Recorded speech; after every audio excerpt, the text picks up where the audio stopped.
that are built to last and will consistently deliver better than restaurant grilled food. The Solaire infrared burner heats up to 1,000 degrees in just 3 minutes, even in the dead of winter. The high heat locks in the juices and flavor and grills food faster. Learn more about these fantastic USA-made grills at besthotgrill.com. Solaire hot, fast grills at besthotgrill.com. Progressive presents Renters MVP's Most Valuable Possessions. Today's MVP, Emily Neals. Here's the Wall Street Business Report. Stocks finished mixed after an encouraging update on inflation, but drops for Eli Lilly and some other influential stocks kept indexes in check. The S&P 500 edged up 0.1%, and 3 out of 4 stocks in the index were higher. The Dow added 0.5%. The Nasdaq Composite fell 0.2%. Stocks did get a boost from a report showing inflation in the U.S. wholesale level was not as high last month as expected, but Lilly weighed on the market after saying growth for some of its blockbuster products not as strong as expected. The Dow was up 221 points, closing at 41,518. The Nasdaq lost 43 to 19,044. The S&P 500 gained 6 points to 5842. With the Wall Street Business Report, I'm John Scott. News and analysis at townhall.com. On Point Weather is made possible by our friends at Palmetto Citizens Federal Credit Union on 107 The Point. Here's tonight's forecast. Clear and cool this evening, a low temperature of 30. Tomorrow, very nice, sunshine-filled skies. The high gets up to 50 degrees. More sunshine for Thursday and Friday. Warmer temps as we approach 60 as our high by the weekend. Unfortunately, on Saturday, expect an 80% chance of some heavy rain. I'm Cal Moss with your On Point local weather. WQXL Columbia, W264DF. From the Bart Fireside Studio, the solution for keeping you warm this winter. This is 107 The Point. The Point. The Point.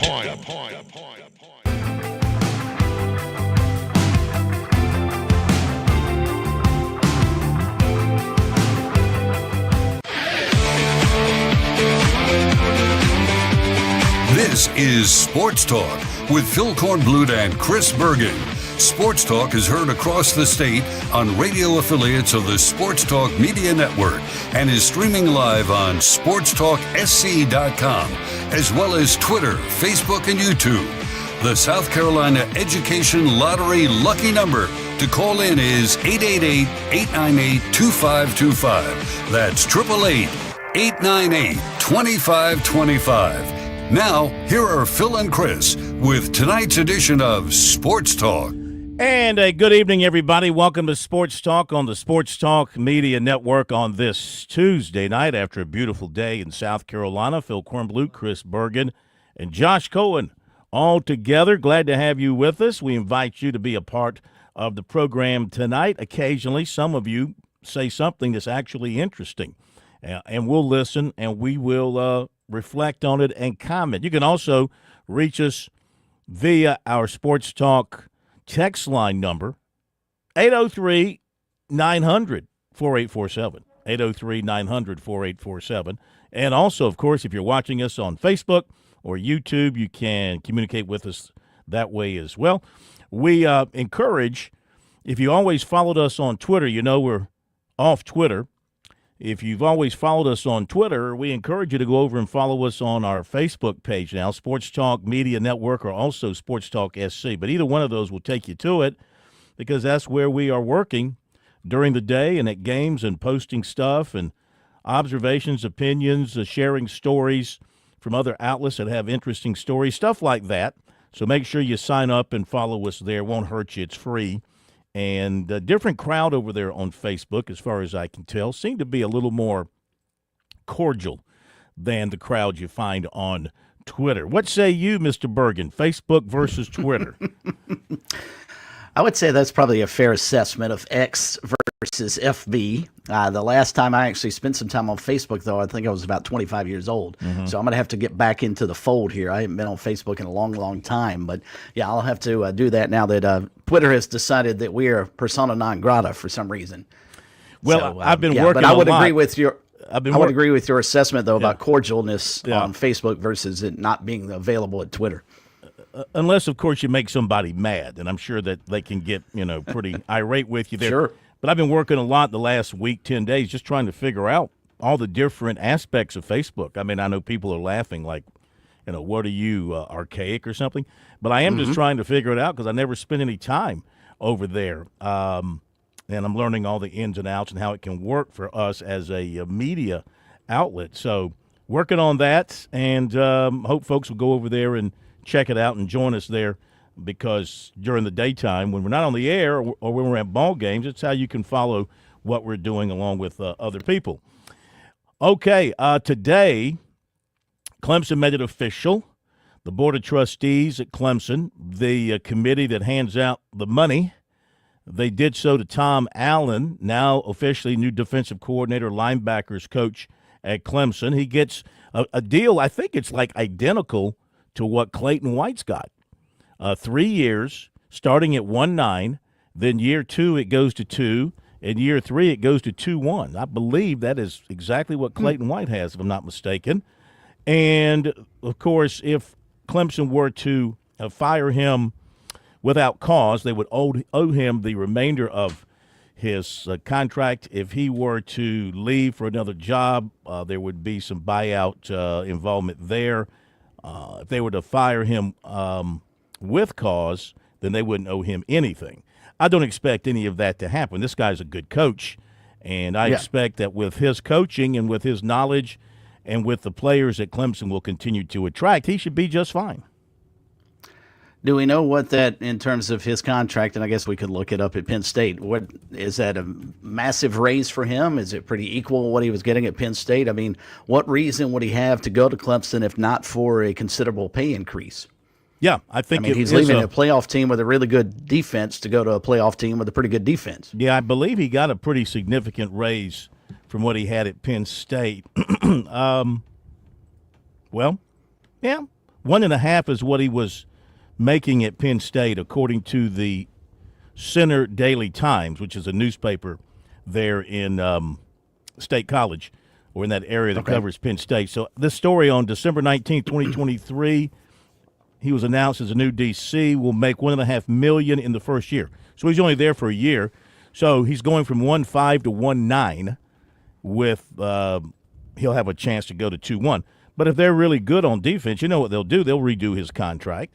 No, absolutely. And he'll make even more. So it's a $400,000 increase over what he made this past year at Penn State. So, Clemson's never been shy about paying their quality assistant coaches high dollar, especially the coordinators, because they put a lot on those guys. And, sometimes it's worked out and sometimes it hasn't. I mean, look, Dabo Swinney has gone through how many offensive coordinators since he became the head coach, not counting the firing of the initial head coordinator that he inherited.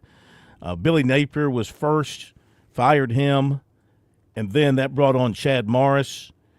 Chad Morris left, of course, in good terms to become a head coach. That led to the combination of Jeff Scott and Tony Elliott, with Elliott actually being the play caller. That worked out great. They won national championships. Then they go to the quarterback. Brandon Streeter, thank you. They go to Brandon Streeter, and after 2 years, that didn't work out.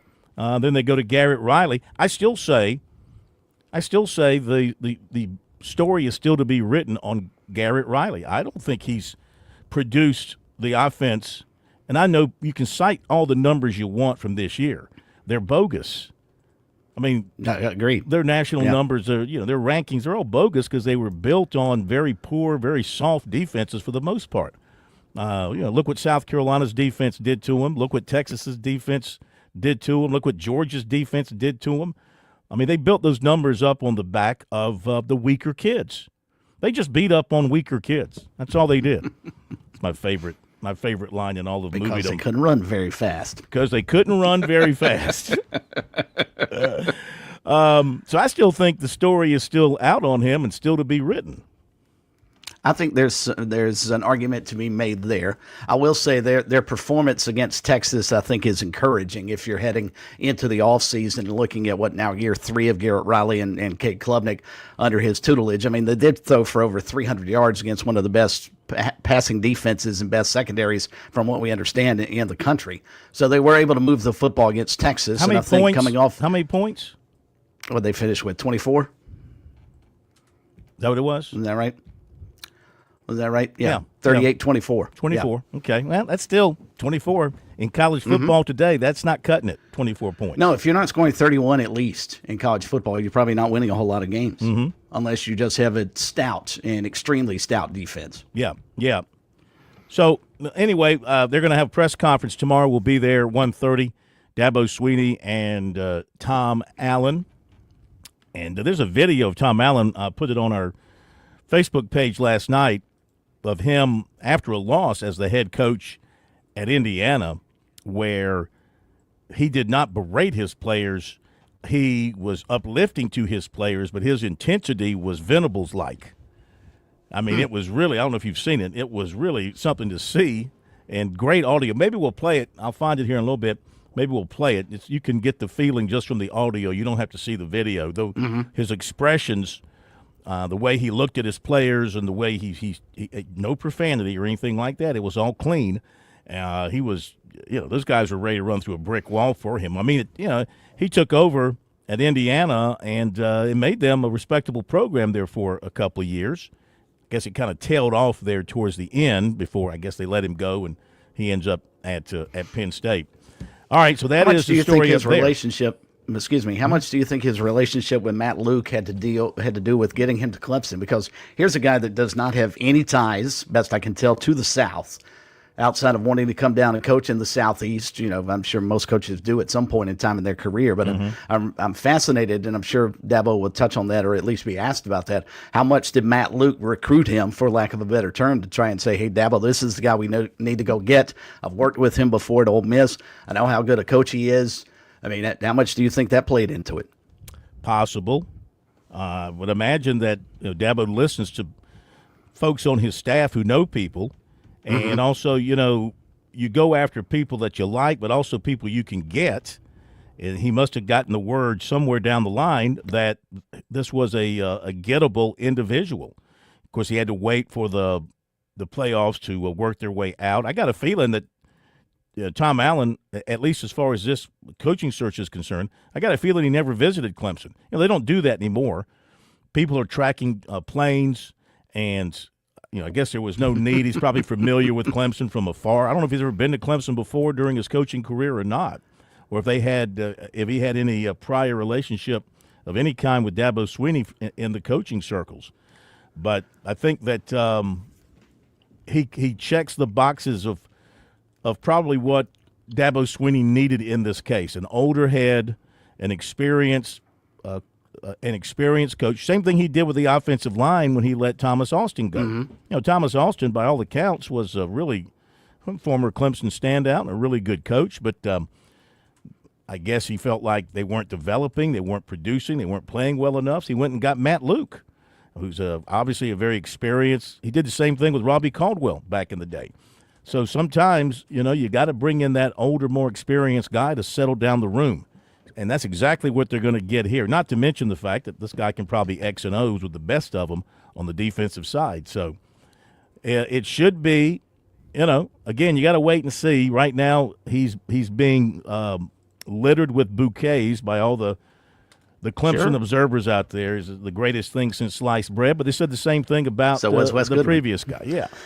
Yeah, exactly. So they love you when you're hired, and they hate you when you can't do the job well enough to satisfy them. So we'll see what happens here moving forward. But we'll be there tomorrow to listen and take it all in and cover it on our Facebook page. So make sure you join us there for that. Of course, coverage tomorrow night right here on Sports Talk. All right, phone number 888-898-2525. And let's try to see if there's anything else that I want to mention before we take the break and then get to your phone calls. We'll have recruiting coming up for you. Got a lot of good stuff there. And also, this one note I want to mention before we go to break. So, Coach College coaches, this according to a writer for On3, actually it's by Ross Dellinger of Yahoo Sports. AFCA convention's taking place in Charlotte, and Ross Dellinger reported that coaches are talking about a new rule for an injured player during a game. And you know what? I'm glad coaches listen to Sports Talk. This is the exact thing that I suggested way back when Lane Kiffin and Ole Miss started faking injuries, along with others, but primarily him. If a player is injured during a game, he'll have to be sidelined for the remainder of the drive. That is what I said here way back when, and I didn't even have to be smart and be told by coaches. It makes sense. If you get hurt, okay, you need time to recover, sit out the drive. If you're faking, you'll sit out the drive. It's an effort to eliminate faking or feigning injuries to slow play. It was a hot button issue, of course, in the SEC and really everywhere this year. I think it's a great idea. I think they need to adopt that rule. I don't know that there's a better way to do this to eliminate people like Lane Kiffin trying to push the envelope on the rule to its very edge and stretch it even beyond that. I agree with you. Now, the unfortunate side of the coin, and it normally happens when you have to put a blanket rule out there, is there are going to be guys who are legitimately hurt on a play, shaken up, they come over, go inside the medical tent, the athletic trainers take a peek at him and say he's okay and could get back in there, on play 5 or 6 of a 10-play drive. However, I think to prevent the guys who just want to slow down the other team's offense from moving and faking injuries, I think this is the only route to go. Absolutely. And what's wrong with keeping a player out who was injured under doctor's orders? Just hold him out the rest of the drive to give him a chance to recover. Yeah. I mean, why not? That's err on the side of caution. You're talking about safety. You're talking about stopping the faking of injuries. I think this covers it all. I think it's a great idea. I'm voting for it. I think it's genius. I'm voting for it. They got my vote. All right, let's go to the break, and we will be back in just a moment and dive into your phone calls. Phone number is 888-898-2525, South Carolina Education Lottery lucky number to reach us here on Sports Talk tonight. Josh Cohen is taking your phone calls. He's a pleasant fellow. He'll be very kind to you, and he will get you in line to reach us here on the program. We'll be back after the break.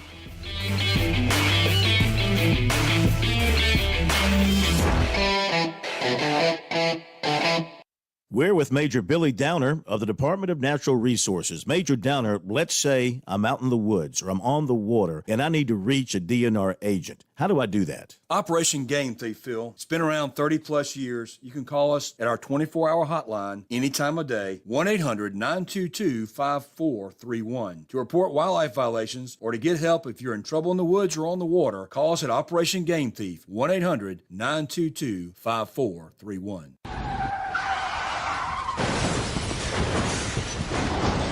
I'm attorney Jim Corbett. That's the sound of a big hit on you and your car or truck. I've been an attorney for more than 30 years, helping people who get injured in car wrecks and truck wrecks. If you have serious injuries, call Jim Corbett, 803-765-2968, or email me at jim@jimcorbettattorney.com. That's Corbett. I don't get paid unless I recover for you. Jim Corbett Attorney, for your best recovery from a big hit, 803-765-2968, or jim@jimcorbettattorney.com.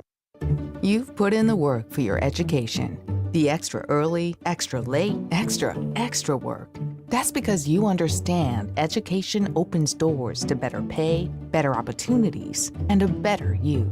Being educated about playing the lottery is no different. It helps you be a better player, one who knows when to play and when to take a rain check. The lottery's a game, so let's keep it fun. Learn more at sceducationlottery.com/betteryou.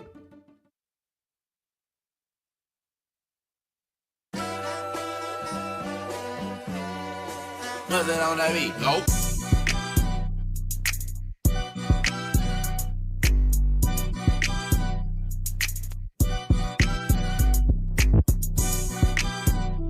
Basketball tonight, Clemson playing at Georgia Tech. One of the games we'll be keeping an eye on tonight. Brooks Thomason is actually going to be in Atlanta for us tonight, covering that, so you can follow his coverage on our Facebook page, Sports Talk Media Network. And before we get to phone calls, I I got to bring this up. I'm sorry. It's what we do here on Sports Talk. We don't seek these things out, but if they're out there, they're out there, and we have to talk about it. So, has anybody seen this video clip of Dawn Staley from after the game on Sunday? I just ran across it on our defunct Twitter feed. have no other way of, because we get stuff on there that we don't actually follow. It's from WNBA.GotGame, and it's a clip of her. You know, the entertainer, or the, what is he, hip-hop guy, Plies? That's his name? Is he a rapper or a hip-hop guy? I don't know, whatever he is, entertainer type. He was at the game. This video is 12 seconds, and it's Plies, of course, is behind the scenes at USC after the game with Dawn Staley. He's got his arm around her. They're looking into the camera, and Staley says, quote, I can't say the word, I'm MFing pressure, end quote. I'm MFing pressure. And then they start laughing, and, you know, she makes a face into the camera and kind of sticks her tongue out and all that kind of stuff. Okay, I mean, that's the women's basketball coach at South Carolina. Can you imagine Shane Beamer? Can you imagine Dabo Swinney? Can you imagine any other coach looking into a camera and saying that? It's been viewed 136,000 times. Yeah, it makes zero sense why she'd even say that. I'd love to know the context. I mean, why was the video camera there? What were they trying to accomplish by her cursing and just making a statement with a rapper who runs off to the side laughing afterwards? I mean, I'd like to know what led up to that. And you can throw on also, could you imagine Shane Beamer coming out for the Clemson game wearing a Philadelphia Eagles jersey? No. There's no other coach in the world that would get away with what Dawn Staley does for ball games. And I wish and I hope the new AD at South Carolina realizes they pay her a lot of money to represent the University of South Carolina, not the Philadelphia Eagles. Well, does he realize who actually runs that athletic department? I mean, how quickly will he find out, you know, if he has to find out, who actually runs things over there? Because let's face it, nobody can touch Dawn Staley. Jeremiah Donati, he'll find out, if he hasn't found out already, he'll find out soon enough. She's an untouchable. She's a complete untouchable. But that, it seems like and I'm not, and again, I know we get accused of things here when it comes to Dawn Staley women's basketball. That's not the case. We didn't do this. But this is out in the public, and our job is to comment on things that we see involving our coaches and players and teams. And I'm not some, like I've said many, many times, not some prude here. I'm not afraid of bad language, obviously, and but I certainly don't expect one of our coaches to go on camera and use that language. I don't know why you would say it, unless you're just trying to. I mean, you're already cool as it is. You've already got the coolness factor in your favor. I don't know what you're trying to attract there. I can promise you nothing will happen. Nothing will come of it. Nobody will say a word. Nobody in the administration will bat an eye. But let somebody else do something like that and see what happens. Of course, I don't see Shane Beamer retweeting this. He usually retweets most everything that a coach says over there and says, welcome home. He didn't put a welcome home on this one. There's a very easy line of decorum that you should be able to attain as a head coach, and not cursing on public video is pretty simple. Just don't do it. I mean, it's very, very simple. You don't have to. And the same thing, I'll go back to the new AD, Jeremiah Donati. It should be very easy for him to ask Dawn Staley, hey, if you're not going to wear USC gear on the sidelines and you want to dress up, that's fine. We do not want to see you wearing other teams' gear during our games. I don't know why that's a difficult ask of her. It just bothers me to no end, because there's no other coach in the country that does that but her. And I don't understand why she gets away with it and doesn't see it as a problem. The other part of this thing is everybody's laughing about it. She's walking into the basketball offices. Okay, I see this now. She's walking into the women's basketball office. They're all laughing. Oh, this is the greatest, coolest thing. And don't come at me like this was AI. We have professionally looked at this with a professional. We know somebody who knows AI inside and out. In fact, he's on probation by the FBI because of his AI involvement. We've run this through. So don't come at me like, oh, that's just AI. They manufactured that. Negatory. All right, to the phones we go, 888-898-2525. And let's go to Hank in Columbia. First up tonight. Hank, welcome in. How you doing, Corn? Doing fine. First of all, and I wasn't even going to speak about the Don Staley thing. That video, Plies took the video himself of her saying that, and it's not to speak up for her saying MF pressure or whatever, but it's his one of his songs that says that, and it's like a little slang term. So he took the video. He took the video himself in type of a selfie with his bodyguards and stuff that carry it. And then he posted the video as a joke. So it wasn't a camera crew or something of that nature. That's what it was. But I'm not gonna say. But you're okay. You're okay with it. You're fine with it. You're okay. Well, I know the slang. Because you were a school administrator, right? Weren't you a school administrator? Weren't you a high school? Yes, but. So yes, you're okay. Yes, but I also could probably go through if I wanted to and point out when many of these coaches are giving interviews, and there's been some profanity depending on whether they were upset about something that went on in the game or whether it was upset. I could load them up and send them to you. I think there's a difference between an emotional outburst that is not planned, that just comes off of your head, versus something that was pre-planned and said for the purpose of the video. Obviously, she was put up to it by Plies and whoever else. Hang on a second. We'll let you pick up on your comments, and we'll take other phone calls coming up after the break. Bottom of the hour. We'll be back. More sports talk in just a moment.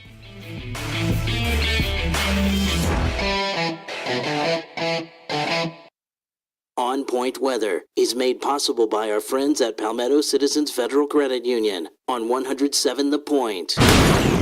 Here's tonight's forecast. Clear and cool this evening, a low temperature of 30. Tomorrow, very nice, sunshine-filled skies. The high gets up to 50 degrees. More sunshine for Thursday and Friday. Warmer temps as we approach 60 as our high by the weekend. Unfortunately, on Saturday, expect an 80% chance of some heavy rain. I'm Cal Moss with your On Point local weather.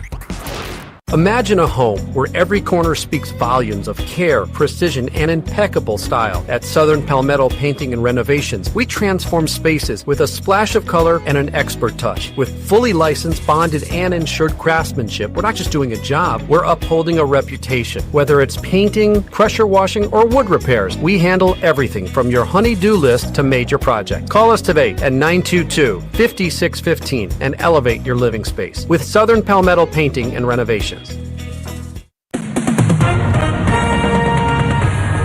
SRN News, I'm Keith Peters reporting. Pete Hegseth vows to bring warrior culture to the military if confirmed as President-elect Donald Trump's defense secretary pick. The former TV news host called himself a change agent as senators determine whether he's fit to lead the U.S. military. Chairman Roger Wicker says Hegseth will shake up the Pentagon, but the top Democrat, Senator Jack Reed, says allegations against Hegseth are extremely alarming. Seemingly hundreds of law enforcement officials in South Korea have entered the residential compound of impeached President Yoon Suk-yeol in the capital of Seoul. It was their second attempt to detain him over his imposition of martial law last month. On Wall Street, the Dow by 221 points. The Nasdaq dropped 43, the S&P up by 6. This is SRN News. Step into a brighter future with Broker Solar. Transform your home, your business, your nonprofit into a beacon of efficiency and savings. With Broker Solar, you're not just installing solar panels, you're setting the foundation for long-term financial savings, taking control over these power companies that, well, let's face it, they have a monopoly. You can't choose your power company, but you can control the cost of your power. Ken and his expert team will help you to navigate through any complexities of solar energy. They'll tailor a system that's perfectly fit for your needs and for your budget. Get a rooftop setup or somewhere else on your land, or just start with solar to integrate powerful battery backups so when the storms do come, the power goes out in your block, it'll stay on at your home. It's not for everyone, but if you're even curious, don't you owe it to yourself to reach out and call Broker Solar for a free consultation? Listen, if you trust the point, if you trust me, I'm telling you, you can trust Broker Solar. Explore your solar potential at brokersolar.com. Start generating power on your terms. Broker Solar, empowering you while shining above the rest. Are you looking for free checking and free savings? Dave Ramsey here, telling you to go see my friends at Palmetto Citizens Federal Credit Union. They're not a mega bank that's so big they lose the ability to treat you like a human being. At Palmetto Citizens, you're not just a number, you're a member. Join today at any of their 14 locations or at palmettocitizens.org. Federally insured by the NCUA. At Palmetto State Armory, we offer the largest selection of guns and ammunition at unbeatable prices. Our knowledgeable and friendly staff are here to provide personalized assistance, ensuring you find exactly what you need. If you enjoy outdoor activities like hunting, camping, or hiking, our clothing and outdoor gear collection has got you covered. We also feature an exceptional indoor range facility where you can experience the thrill of shooting in a safe and controlled environment. Visit us today at PalmettoStateArmory.com or your local retail store. Palmetto State Armory, American made for life. Tradition and quality. That's what you get with H&J Cattle Company, where local third-generation farmers ensure you receive the finest beef in South Carolina. Our registered Hereford and Wagyu cattle are raised with sustainable practices, without growth hormones, antibiotics, or animal byproducts. Taste the difference with the highest quality beef guaranteed. Order now at hdjcattle.co or on Instagram and Facebook at hdjcattle.co. Again, hdjcattle.co, where ethics meets quality. Imagine a cooler home this summer and a warmer one during winter without the sky-high power costs. Redbird Windows and Doors offers you the solution with our state-of-the-art energy-efficient windows and doors. Locally operated, we promise a hassle-free experience with our expert team handling everything from consultation to installation and doing so flawlessly. Upgrade your home's comfort and cut down those energy bills. Visit redbirdwindows.com or call us 727-0561 today. Redbird Windows and Doors. Local experience matters. Sports talk every weeknight from 6 to 8, feeling just right. Phil, Chris, and Josh, they're in the zone. Across South Carolina, they're well known. Sports talk, bringing the heat. Talking sports, can't be beat. All right, back to your phone calls. Hank was with us as we hit the break, 888-898-2525. All right, Hank, back at you. Go right ahead. Yeah, so I'm not going to go any further on that, but basically, it was a little, I think his publicist or something put it out there, and then, of course, somebody got a hold of it and tweeted it and put it, and ran it out there, and so, it's there, and I'm sure she can handle that. Mm-hmm. But if it's just strictly on the profanity, I'm not going to say I agree with profanity, but like I said, I've watched many of coaches. I don't care, heated argument, whatever. They've done it. But my thing is, Corn, is, first of all, I don't see a scenario where she's going to change her dress style because it's part of what ESPN pumps up with her. It's, coaches have brands now. And she isn't the only one that kind of does it. And she professes her proteins, but Moki's got the clown outfits and stuff that she wears. Even the coach from Notre Dame, she wears these. She doesn't wear like the Notre Dame coaching wear. She wears like these fashion statement dresses that are pretty appealing or whatever, but they're not. I just don't think that's going to change. So I think y'all will be trying to go on. What I was calling about was your comment yesterday about them retweeting the full interview. I retweeted the full interview to a couple of people who were fans of Carolina's, because when they got the one clip, the thing about Twitter is you pull one line out in one clip and put it with something, it could have you, or X, it could have you believing a whole lot of stuff from a perspective that it didn't come. Mm-hmm. And so I ended up tweeting the whole context of the interview from Pringle back to a couple of people that I personally knew who were fans, because when they saw the one individual clip, their whole mindset went to, this guy misses 2 free throws and he gets on here and he blames the fans for it and all this because of the earlier 2 blowout losses that may not have gotten there, or the students weren't on campus and all that. And so I had tweeted the full context just back to a couple people I knew, because looking at the one line, you thought that's where he went with it. And when you go back and you look at the full context of it, it started off with a question from the reporter, but right before he got to the "we don't want Auburn fans taking our space" or whatever, he was saying that it was his fault for the free throws he works on. He didn't put that on fans. He said, it was a rough start to the conference season. He wants the fans to stick with us and stick with us. He said, it was loud. He said, but, just stick with us. We're going to play better. We're going to play better, and we don't want to get to the point where we have Auburn fans taking over our arena. Stick with us. We're going to be all right. And so I didn't tweet it to get at any reporter or anything.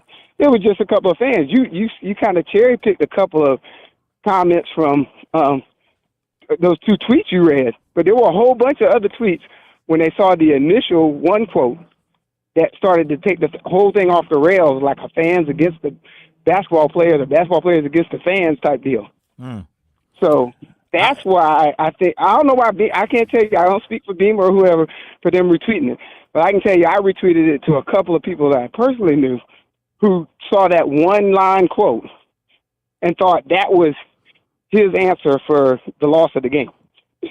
Well, no, I didn't, and thank you for the call, Hank. We appreciate it. I didn't, and Chris, I didn't take his comment as making an excuse for missing the free throws or excuse for losing the ball game. I took what Jordan Kay tweeted, the excerpt from his comments, a small excerpt from his comments, I thought kind of summed up what he said in his comments, not about the way they're playing and not about the fact that they're 0-3 and stay with us, but it was more about the fact that he, and I'm sure his teammates as well, noticed how loud it was in the gym when Auburn scored, or when he went to the line to have to shoot those free throws, that there was a decisive Auburn ring in the gym. And all he was saying was, I don't want to see Auburn, but pick your team. I don't want to see Tennessee. I don't want to see Georgia. I don't want to see the opposing fans coming into our areas. In other words, Gamecock fans, use your tickets and don't put them on the secondary market for the visiting fans to buy.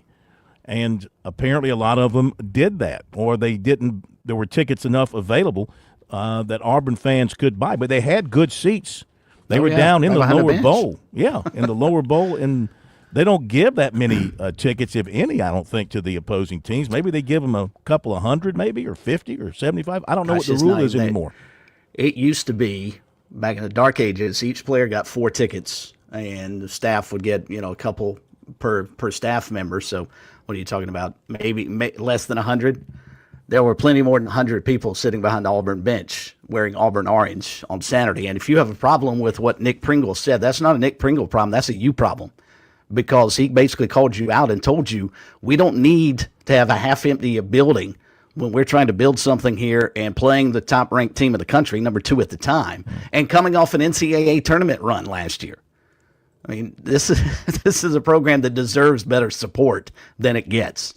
And I just don't understand it. And the one thing I always hear, and you're right, it deserves more. And students aren't here. Well, big deal. There are enough people in Columbia alone. Yeah, yeah, exactly. I mean, there are enough students that live within an hour of Columbia that could fill up the student section. Just because they're not on campus, they can't come back for a ball game against Auburn. Yeah. When does school start? On Monday? Eventually, I think it starts. Yeah. You talk about a ripoff. How much money are parents paying today for their kids to go to college for how many days?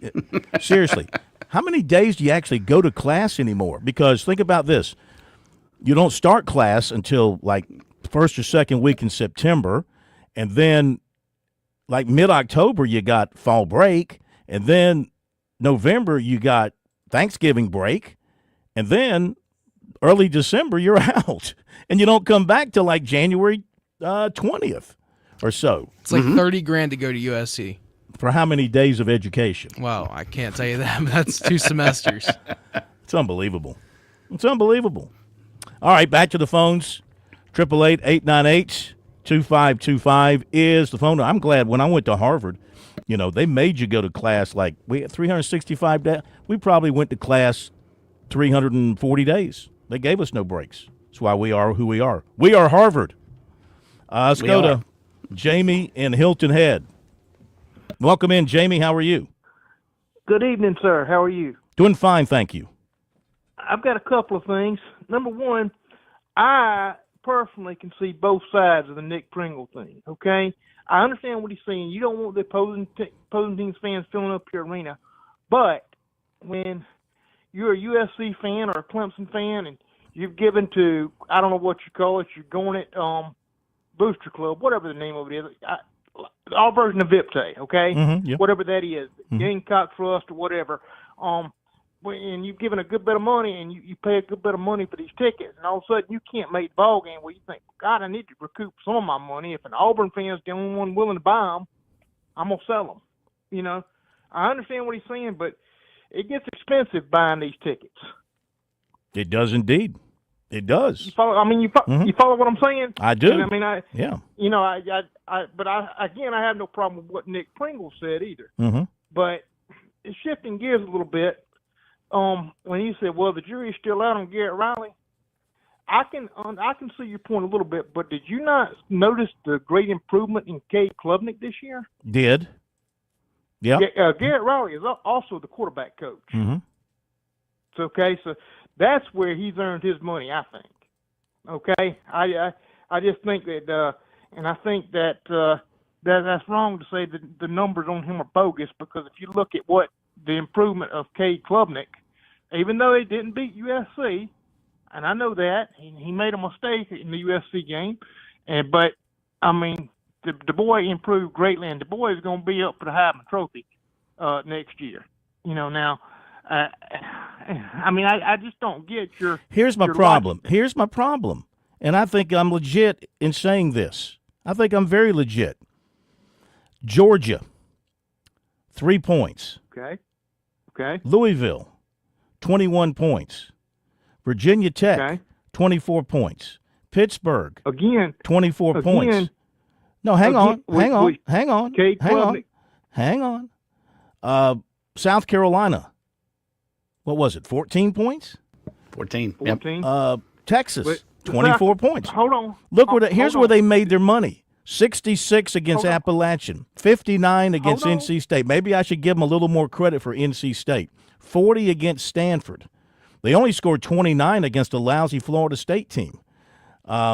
They scored 49 against a really bad Wake Forest team. 48 against a really average, below average Virginia team. These are all, you know that Clemson, make sure I get this right, I mean, most of their wins came against non-bowl teams. Well, what I'm telling you is the offensive coordinator portion of Garrett Riley's job is not the only thing he's there for. He's there to develop the quarterback, and that's what he's done. Texas had given up 4 passing touchdowns all year. Cade Klubnik had 3 on his own, you know, with no running game. Now, you talk about the South Carolina game. South Carolina, us losing to South Carolina is probably the best thing that ever happened to us. Oh! You know why? You know why? You can't convince me Clemson people feel that way. Because, educated Clemson people, they need to look at this, because Sammy Brown, who was our leading tackler in the game, was on the sidelines in the fourth quarter. Okay? And that probably led to Wes Goodman's demise. And so I think we had a definite upgrade with Tom Allen today. I really do. I will not argue that point. I mean, based on what we saw from Goodwin and what we've seen from Allen, definite step up. Yeah, I think so. Can't argue that point. I give you that. I think that having Sammy Brown off the field in the fourth quarter was a big step in that in the Louisville game when Dabo Swinney said we are too bad, we are too talented on defense to be this bad. But I just remember this, friend. Okay, I love your show. I love the way you cover high school sports. But remember this, friend. Dabo Swinney has taken Clemson to places South Carolina can only dream about. That's true right now. They can only dream about winning championships. Thank you very much. Good hearing from you. Let's see. Cade Klubnik, he did have an excellent year, 3,639 yards, 36 touchdowns, 6 interceptions. I mean, ordinarily, Chris, that gets you a lot of Heisman votes that kind of season. I mean, that's a great season. And he would have been, you put him on one of the earlier Clemson teams that went to a national championship. If he's on one of those teams with those numbers, he is in New York. I mean, he would have been invited to the ceremony, I think. But he was on a team that was, not competitive against the best teams they faced. And so that's why he was never really in the mix for Heisman Trophy. Yeah, excellent year. I mean, of course, he had statistically speaking, had the bad game against Georgia, 142 yards, threw an interception.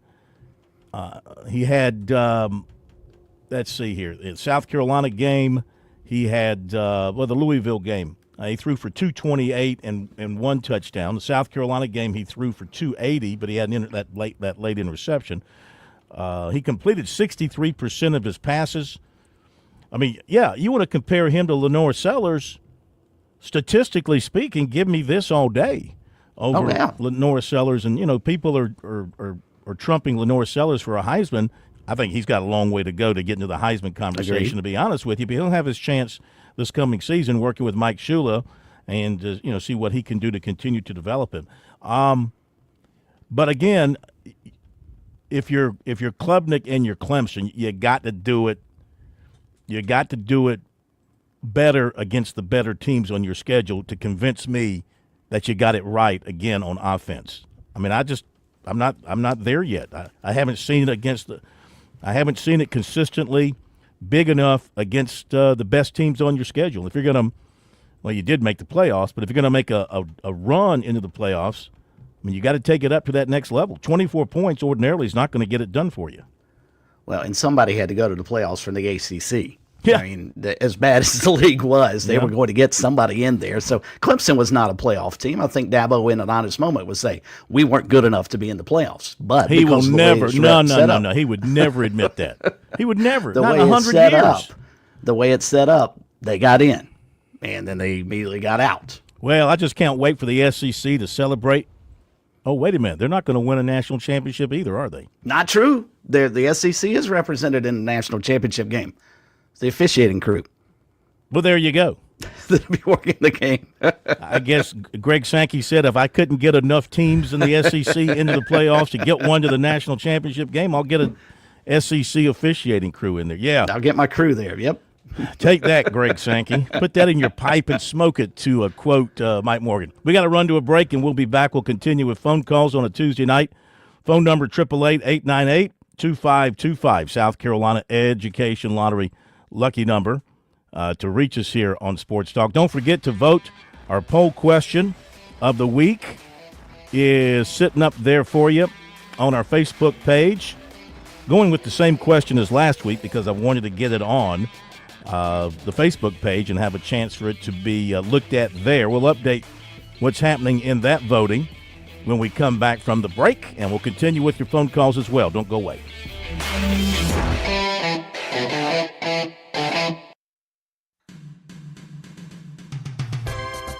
Founders Federal Credit Union believes in empowering future generations, helping to provide our youth a smart start as they begin their financial journey. Discover Smart Start by Founders. Start off with Smart Start savings with a low minimum balance of just $5. Teach responsible spending with a free debit card, text alerts, and no minimum balance. Jumpstart a lifetime of saving and investing with a Smart Start 12-month certificate featuring flexible deposits. Start with just $100 and add more deposits at any time. Finally, dive in deeper with fun educational resources. Founders is excited to team up with you with resources and support to give our youth a smart start towards a brighter tomorrow. Learn more at foundersfcu.com/smartstart. Federally insured by NCUA. Membership qualification required. Terms and conditions apply. School sports are played by humans, coached by humans, and officiated by humans. So the next time you're sitting in the stands at a school athletic event, please remember this and maintain your humanity, especially when it comes to judging and critiquing athletes, coaches, and officials. Please show your fellow humans some respect. They'll appreciate your empathy. This message presented by the SCHSL and the South Carolina Athletic Administrators Association. Call Lawyer Lisa. Experience the difference with Lawyer Lisa. Hi, I'm Lisa Hosteller Brown. Did you know it's possible to avoid probate court after you die, regardless of what you own? Why put your loved ones through a long, stressful public process when there are better options for your family? Visit lawyerlisa.com to see how we can help. Call Lawyer Lisa. Experience the difference with Lawyer Lisa. 7511 St. Andrews Road, Irmo, South Carolina.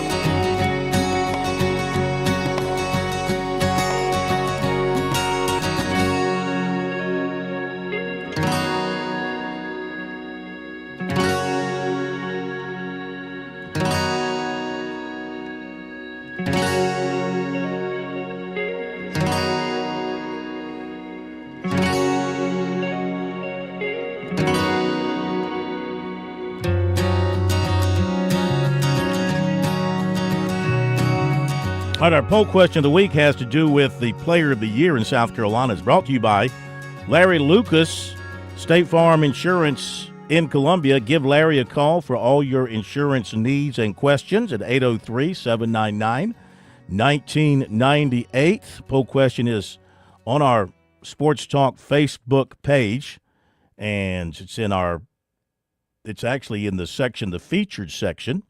So it's easy to find and easy to vote. And thus far, we've got Lenora Sellers with 49% of the votes, and then Cade Klubnik at 25%, Kyle Kennard at 22%, and then Eric Phoenix and Phil Moffa. Not many people voting for Phil Moffa. So you got a chance to vote. A few more days, we'll leave it up on our Facebook page. Make sure you take advantage of your right, your opportunity to vote. The Sports Talk poll question of the last 2 weeks. We'll have a new one. We'll have a new one next week. No one voting for Phil Moffa. A healthy Phil Moffa, and who knows, Clemson could still be playing. Indeed. That's how valuable I think he was actually to that team. Indeed. Yeah. All right, back to the phones, 888-898-2525, South Carolina Education Lottery lucky number. And Greg in Spartanburg, welcome into Sports Talk tonight. How are you? Hey, I'm doing great, Corn. I hope you are. Yeah. Enjoy your show. Thank you. Actually, first-time caller. So just two quick things. I won't dominate because I hate when everybody else is super long-winded. Yeah, no problem. Take your time. So two things. One, I have to take issue with, as much as I love your show, I think the Dawn Staley matter of point is a little bit disingenuous. If you look at social media where it is today, whether it is scripted or whether it is clips that are included in promotional pieces that are all over the place, there are very few coaches that sound like Sunday school teachers when they're talking. And I'm not saying all of them, but when you mentioned that, I thought of a clip that is on social media with Kirby Smart that during one of his talks, and it wasn't to the media or anyone else. It was with his team, and I don't think there was a word spoken that wasn't profane. I don't have an issue with it, but at the same time, I think that if we're going to address it, just make it globally. It's not just Dawn, and it's certainly, from a women's perspective. I think now with social media and the proliferation of exposure with all of them, it's just, I just think it's a little unfair in my opinion. But of course, you're entitled to that. But I just wanted to make that point. Excellent point. I mean, listen, I respect your opinion. The only thing I would say, in my opinion, that's different in the case of Kirby Smart or any coach in a locker room setting, in a huddle, in a midst of a game, and profanity flies out. To me, that's not staged. It's not on purpose. It's lack of control of the language, and it's what comes out of your mouth. In this particular case, the only reason I'm bringing it up, I mean, I was really astonished because it was a staged thing. She didn't have to use the MF word, and did she do it as a favor to is it pilots? Is that how it's pronounced? Pilots? Did she do it as a favor and thought it was going to be a private thing, and then they turned around and put it out on social media? I mean, did she? I don't know, but when you're a person of her stature, I mean, I don't know what to say. I think a person of that stature, you can't. You shouldn't say that. You should. I don't think you should say that purposely. If she's in her locker room and she's cussing out her players for lack of effort, that's one thing. If somebody sneaks out a video, everybody will go, "Yeah, listen to her giving it to him." I get that, and I wouldn't say a word about that. I would applaud that if that were the case, with fire and brimstone and a few, four-letter words coming out. But this was look into the camera and say, I'm the MFing pressure. I'm the MFing pressure. I don't know if that's a slogan in the music or whatever it is. I don't know. That's beyond me. But I just think that somebody who represents the University of South Carolina and is the number one could you see Mike Krzyzewski doing that for Duke? Now, I know he's got a foul mouth. He's got a foul mouth. I've heard Mike but would he look into a camera purposely and say, "I'm the MFing power"? I just couldn't see. She's the coach of the Olympic team. I mean, I don't know. I just don't get it. Hey, we got to run. Great phone call. We appreciate it. We'll be back. Bobby Lamb's going to join us at 7:05.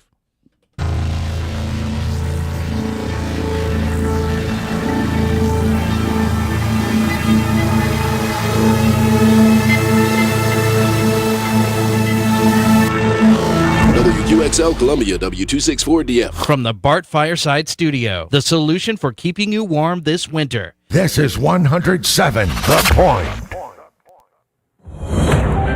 News this hour from townhall.com. I'm Keith Peters reporting.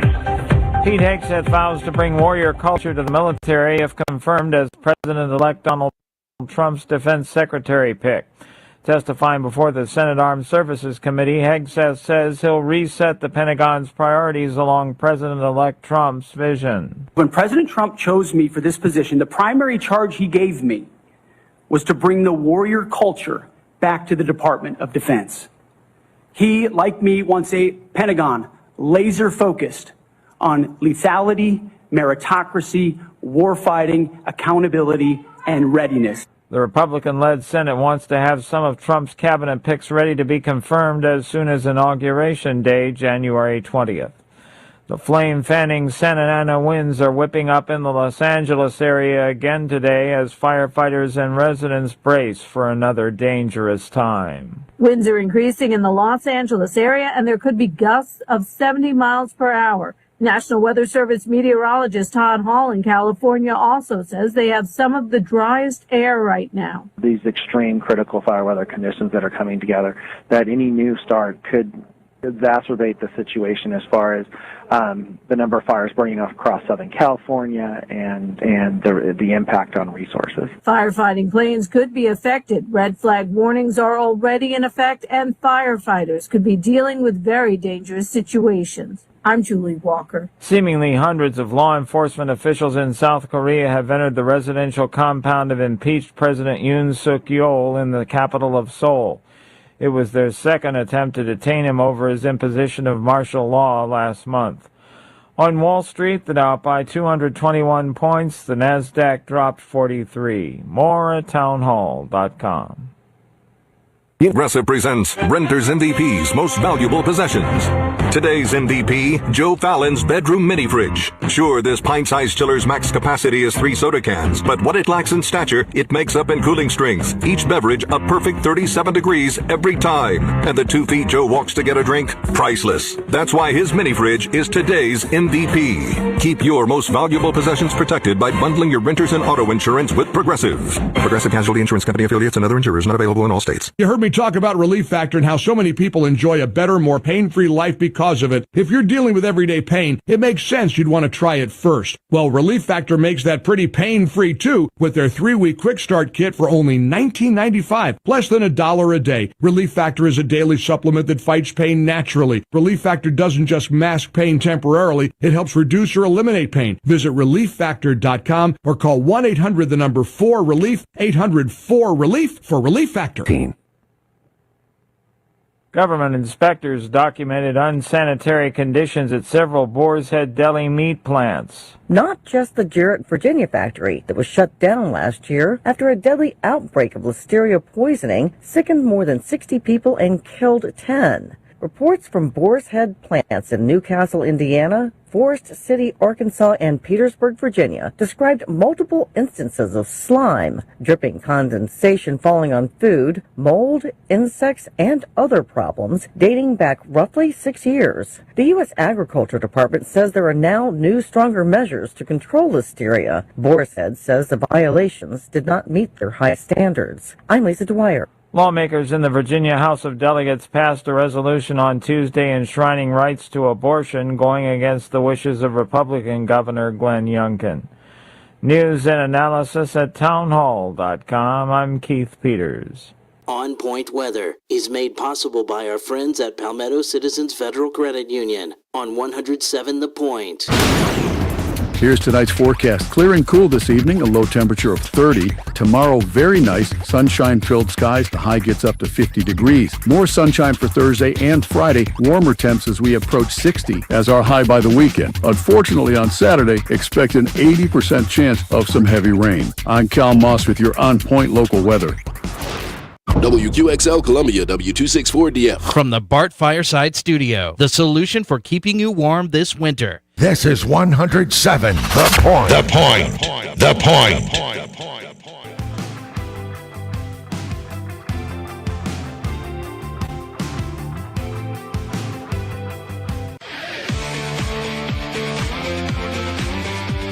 Welcome back to Sports Talk on the Sports Talk Media Network. You can reach the guys with the South Carolina Education Lottery lucky number, 888-898-2525. That's 888-898-2525. Now back to Phil and Chris with the second hour of Sports Talk on the Sports Talk Media Network. Okay, welcome back, everybody. Hour number 2, Sports Talk Media Network, bringing fans together all across the state of South Carolina every night from 6 to 8. If you can't find us over the airwaves, we hope you can. We prefer that because we love all our affiliates around South Carolina. They're the best stations in South Carolina. The best local stations in South Carolina are on this network. There's no question about it. And so we want you to go there to hear the show. But if you can't find us, of course, we stream on YouTube. You're forced to look at us. So you could actually how could you do it? Could you take the picture off and just hear the audio? You actually have to pay for that. You have to pay YouTube to be able to take your picture off. No, we don't want to do that. Yeah. No, we're not kidding. Really? We're not paying I'm not anybody. kidding. We're not paying anybody anything. Also, our Facebook, we're streaming there. We stream on the Chief Sports app, a great app. Make sure you download that. It's all free, so that way you can always find us. We're going to get back to your phone calls. We got recruiting coming up, some comments from Brad Brownell leading into tonight's game against Georgia Tech. But right now, going to continue jumping around the state, talking to college football coaches about their season behind us and their season coming up. Our pleasure to welcome in Coach Bobby Lamb from Anderson University. He's got year number 1 in the books with his brand new program. And Coach, welcome in. How you feeling? Happy New Year. Great, Phil. How you doing? Happy New Year to you. We are doing great. Okay, so 3-8 for a first-year program, 1-7 in your league. How do you assess what you did? Well, 3-8 could have been much better. We lost 1 in overtime. We lost 1 on the last second kick, and then we lost 1 in the last final minute. So we were really competitive.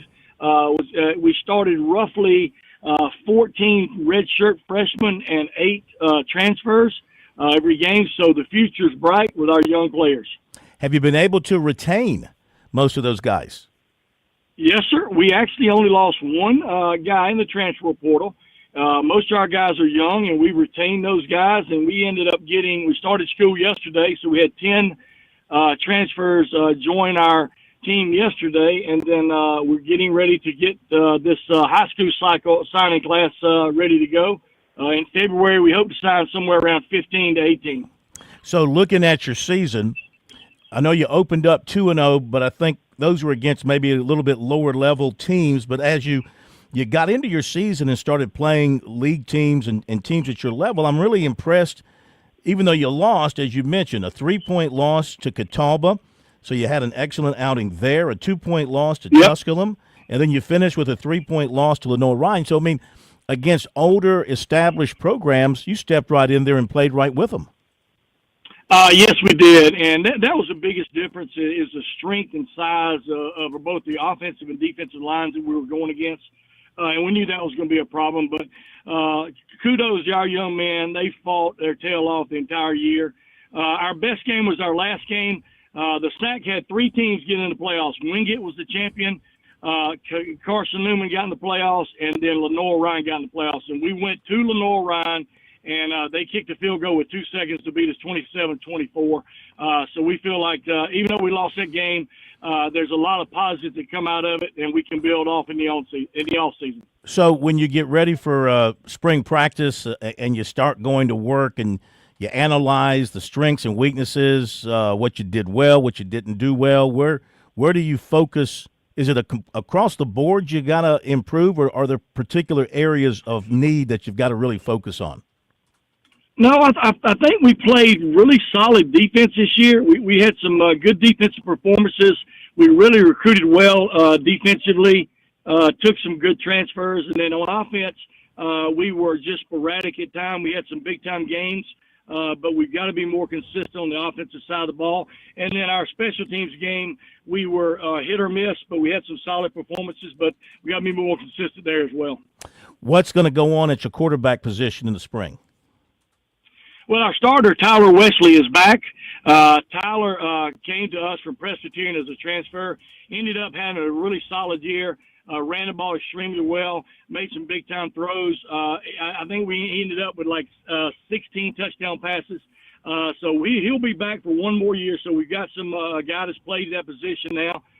We just took a transfer, Trey Money from Lafayette. He was the backup there at Lafayette. He's from Asheville, North Carolina.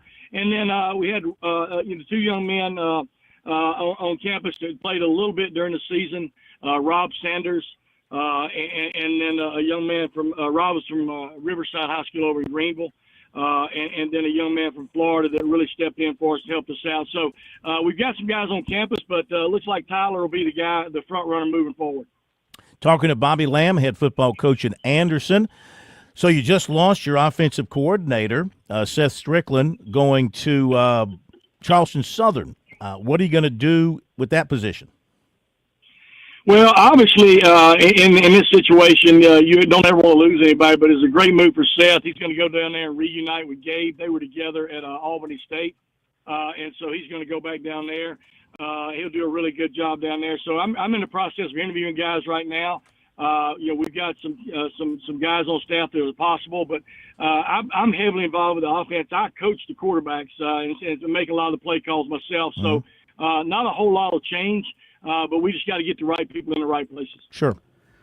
Anderson University head football coach Bobby Lamb with us here tonight on Sports Talk, recapping the 2024 football season for the Trojans. And, Coach, just on a personal note, how much fun was it for you to finally get back out on the sidelines and get your team out there and getting a chance to coach?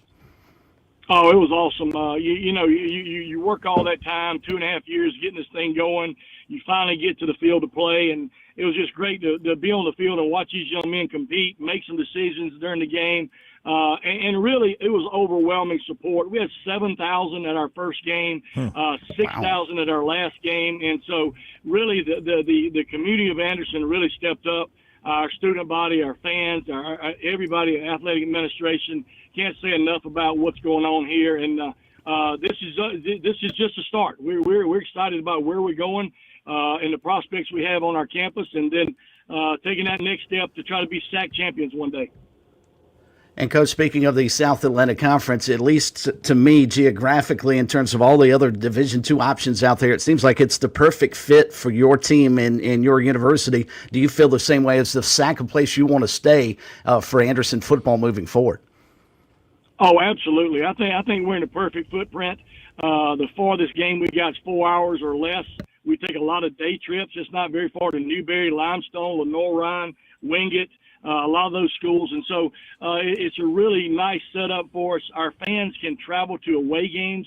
Our parents of our players can see their sons play at home and away.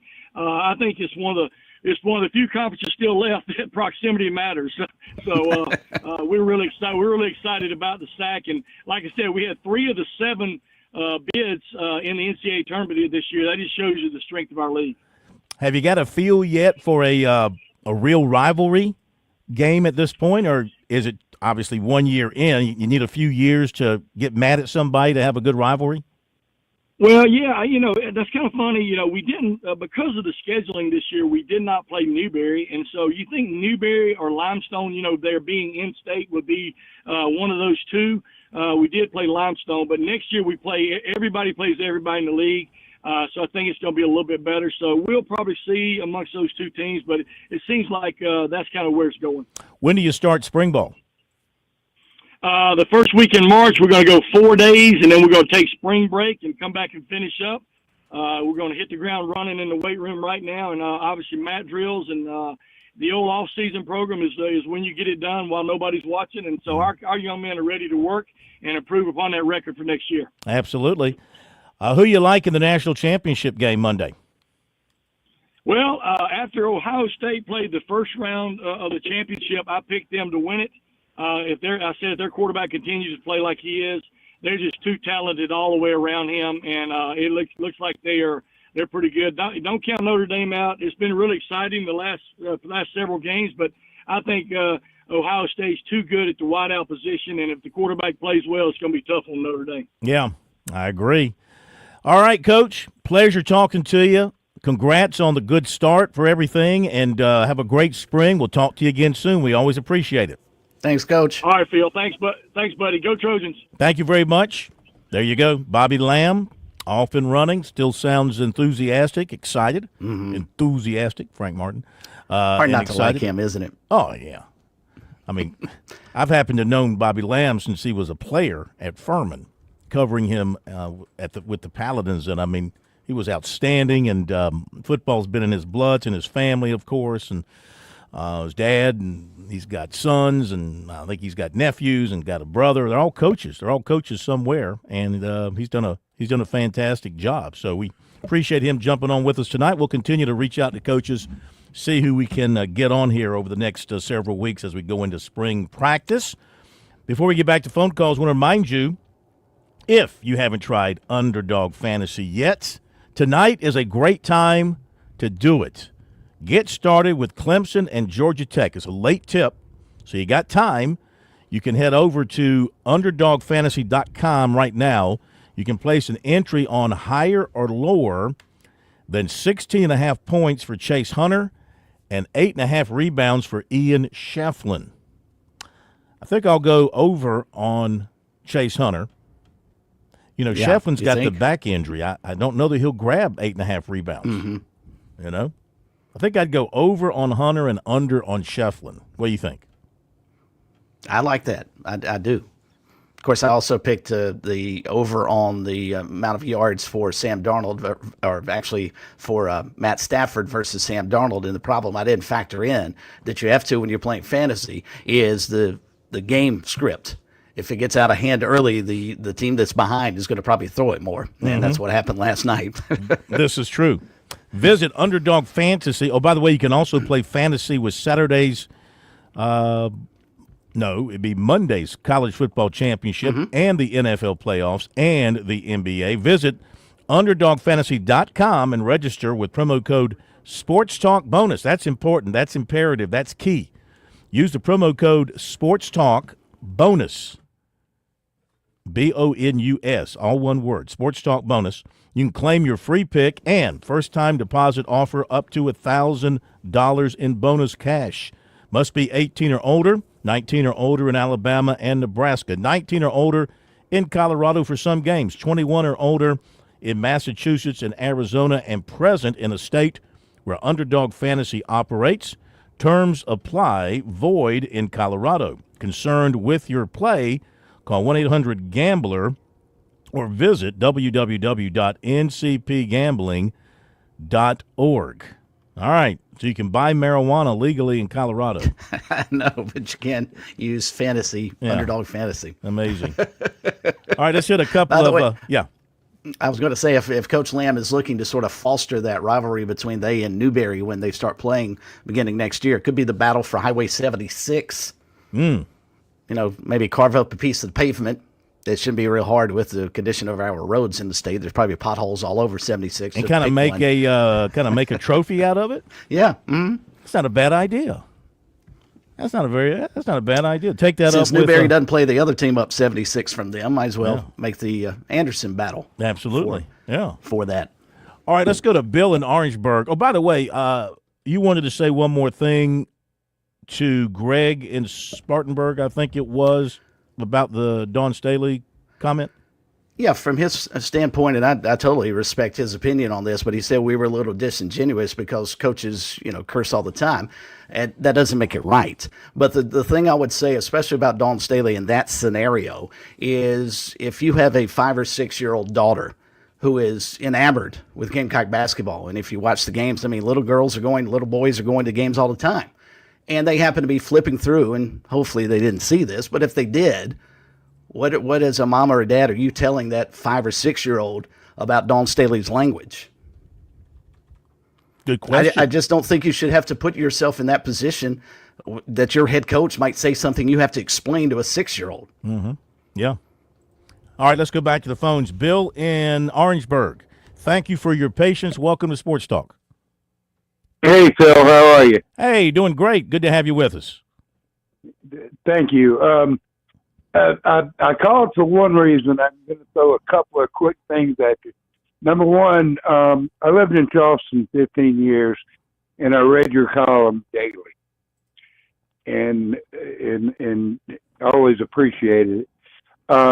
Number two, you're the Clemson guy about 3 or 4 callers ago. I can't explain how much I disagree with everything that he said. The guy's wearing orange and purple glasses, and they played just an incredibly weak schedule outside of the SEC that they played, and they lost all of them. The reason I called, though, was the rule that's about the injured players being talked about. Yes. The first thing that came to my mind is people like Lane Kiffin will still squeak around it. They'll throw some four-string scrub in there to get injured, and he wasn't going to play the rest of the drive anyway. That's an excellent point. But then again, if you throw a fourth stringer in there, an alert offensive coaching staff, an alert offensive coordinator will notice that, and say you throw a four-string corner out there, you go at him. You try to make him pay for that one play. But that's an excellent idea of how they might try and go around that rule. Mm-hmm. Oh, Lane Kiffin will definitely do it, and some others. Yep. But the point is, they have to do something to avoid the loopholes, I guess is my point. Excellent point. Appreciate that. Good hearing from you. Thanks, Phil. Y'all have a great night. Thank you, sir. We appreciate that. Chris, would somebody go that low?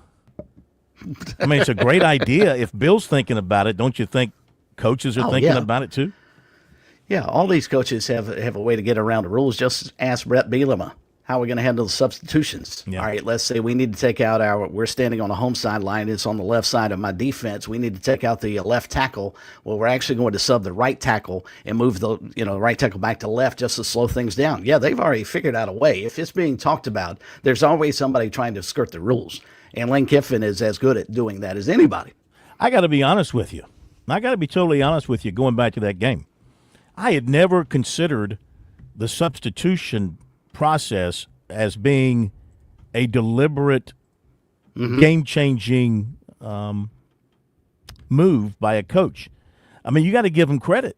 That was genius on their part. That was out-coaching South Carolina by coming up with a way within the rules to try to throw them off their game. And people got confused. TV got confused. We were all confused about the blow-up between Beamer and Bielema. It wasn't about the substituting, even though Beamer was upset about the substituting. It was about South Carolina, the player back there putting his arms out, indicating he's going to let a ball on a kickoff go dead, and then taking it and throwing it over across the field and then returning the football. And, Bielema didn't appreciate that. So, I mean, I guess it was a kind of a gotcha time there both ways. South Carolina kind of took advantage of breaking the spirit of a rule on that kickoff return, and they were breaking the spirit of the substitution rule. So I guess, both of them are guilty or something. Well, but the funny thing is about the Gamecock side of the coin, that T formation that the players use, that's not even a legal signal. That means absolutely nothing. And everybody should know that by now. But it's amazing that the teams still get fooled by that. But, yeah, I saw Coastal got victimized by that earlier this season. Old Dominion did the same thing. They would try and take out the furthest defensive tackle from their sideline and slowly get him back off the field with a 300-pounder coming in. It would slow down the offense. The only way you stop that is twofold. One, you don't substitute, and that's where the Gamecocks got caught up. I think they were so aggravated by what Wisconsin not Wisconsin. Illinois. Going back a long time. Illinois. At what Illinois was doing, and should have just not subbed, and that would have solved that problem. Yes. But the second thing is the officials could fix this in a hurry. Just stop the clock and stop the play clock, and then it doesn't matter how long it takes you to sub. Yeah, that's a great point. But you got to give Bielema and his staff credit for figuring that out during the weeks leading up to the game about how we're going to – but, I mean, it's not like South Carolina – is a fast-paced offense. It's not like they're Ole Miss or Tennessee or people like that who are snapping it every 6 or 7 or 8 seconds. I mean, South Carolina's a pretty deliberate offense. They don't go hurry up all that often. When those teams that snap it every 4 or 5 seconds, they don't substitute. So you never run into that situation. What Illinois was able to do and what Old Dominion was able to do, when you sub like that and it takes time to get the guys on and off the field, you prohibit or at least limit the amount of opportunities the offense has to change the play because the play clock's catching up with them, and you get delay of game penalties and the whole 9 yards. And again, you want to stop that, just stop the clock. It's pretty simple. Yep. Let's go to Bruce out in Missouri. Next phone call on Sports Talk tonight. Bruce, welcome in. How are you? I'm doing just fine, Phil. Thanks for taking my call. Mm-hmm. In memory of Gamecock Larry. Yep. Just want to thank you, Cal, for noting my little feedback about the lady that wore the pendulum pin on her work clothes, and Saley came out with the Philadelphia, jersey. You remember that little story? the woman that wore the battle flag with the Confederacy on her collar, got fired. Dawn Staley wore the Philadelphia shirt, and nothing was said about it. Who was the first person you're talking about? Who was the first person you're talking about? She was a lady that worked in housing, making up beds or doing washing, this whatever. And she she found out what the Confederate flag was all about, St. Andrew's Cross, which they took down off the Capitol here, in South Carolina. And the people that worked around it complained about that little pin on her collar, but she kept wearing it. And they gave her an opportunity to take it off in 10 days, and she wasn't going to take it off because she knew what it meant. But the others kept complaining, and so she got fired. She went ahead and worked the rest of the month. They gave her that alley to go on and work for the rest of the month, and then they fired her from her job. And Dawn Staley comes out on the floor wearing a Philadelphia jersey, like she did, that Cal was talking about, and she was praised with her little, support of another team. I can't, the first thing I didn't know that story. I get what you're saying, and thanks for your phone call. We appreciate it. And I know Chris. Does he think my name is Cal? Yeah, Cal Ripken. I like that. Cal Never been Sewell. called Cal before. Yeah. Calvin Bryant. Anyway, Chris, I understand your belief, about you should be displaying, especially a big game like that. You're playing number 5 in the country. It's getting a lot of attention, and you should be decked out in your own school's colors. I get that. And I don't disagree. Don't get me wrong. I'm not. However, Dawn Staley has sort of, in my opinion, separated herself because of who she is. She is a brand in and of herself. She's bigger than her team, and she's bigger than her university. Everybody knows who she coaches for, and I think that with her, her love for her Philadelphia teams, I think it's just sort of understood by her administration and by the media that covers her, that when something's going well for the Eagles or the Sixers in particular, maybe even the Phillies, and she's gonna support, and that's how she does it. And they don't seem to be bothered by that fact that she's not wearing a block C, or I guess there's plenty of other games where she's wearing South Carolina colors. This just happened to coincide with the Eagles playoff game, and she decided to wear that. I'm not. That doesn't. I don't question that nearly as much as I question that video clip. To be honest with you, but I understand where you're coming from. We'll hit the break. Be back in just a moment. On Point Weather is made possible by our friends at Palmetto Citizens Federal Credit Union on 107 The Point. Here's tonight's forecast. Clear and cool this evening, a low temperature of 30. Tomorrow, very nice, sunshine-filled skies. The high gets up to 50 degrees. More sunshine for Thursday and Friday. Warmer temps as we approach 60 as our high by the weekend. Unfortunately, on Saturday, expect an 80% chance of some heavy rain. I'm Cal Moss with your On Point local weather. Hey y'all, this is Ted from Flight Deck Restaurant. We'd like to invite you and your family to dine with us. We have a great menu that's sure to please your whole family. We have fresh cooked burgers, big juicy wings, blue plate menu featuring country cooking, oven baked hoagies, fresh crisp salads, authentic Greek food like gyros, souvlaki, and baklava. We also carry 20 different premium cheesecakes and pies. Flight Deck Restaurant also has an arcade with 30 different games like Star Wars, Batman, Skee Ball, Bass Wheel, Pac-Man, Galaga, and so much more. Flight Deck, your favorite family restaurant. Thanks y'all and God bless.